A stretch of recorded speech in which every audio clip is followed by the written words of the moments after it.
இது part 2 of the previous video தான். இதுலேயும் கூட ஃபுல்லாக வீடியோ போட முடியல, ஆல்மோஸ்ட் 3 மினிட்ஸ் கிட்ட போயிடுச்சு. ஸோ இதையும் பாதியாக கட் பண்ணி தான் நான் பண்ண போகிறேன். ஸோ இதுதான் ஃபைனல் செட்டப் பண்ணிகிட்ருக்கேன். இதுதான் ஆன்டி கிராவிட்டி கேக்குன்னு சொல்லுவாங்க.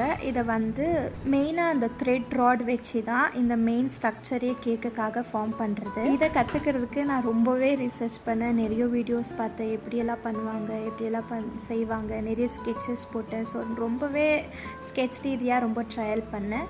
பட் இதை உள்ளே இருக்கிறப்ப தான் கொஞ்சம் பக்கு பக்குன்னு இருந்தது. ஏன்னா நார்மலாக கனாஷ் கேக் பட்டர் க்ரீம் கேக்குன்னு சொன்னோம்னா ஈஸியாக வந்து நம்ம ஸ்டேக் பண்ணிடலாம். பட் இது வந்து நான் ஃபுல்லாக விப் க்ரீமில் பண்ணதுனால ஸ்டேக்கிங் கொஞ்சம் கஷ்டமாக இருந்தது. இந்த ஆன்டி கிராவிட்டி கேக்கில் பார்த்தீங்கன்னா இந்த ஒரு கேர்ள் வந்து மேலே ஒரு லேயரை பிடிச்சிட்டு இருக்கிற மாதிரி தான் டிசைன் பண்ணியிருந்தேன். ஃபைனல் அவுட்புட்டை பார்க்கணுன்னா நெக்ஸ்ட் பார்ட்டுக்காக ஃபாலோ பண்ணிக்கோங்க, சப்ஸ்கிரைப் பண்ணிக்கோங்க. பாய்.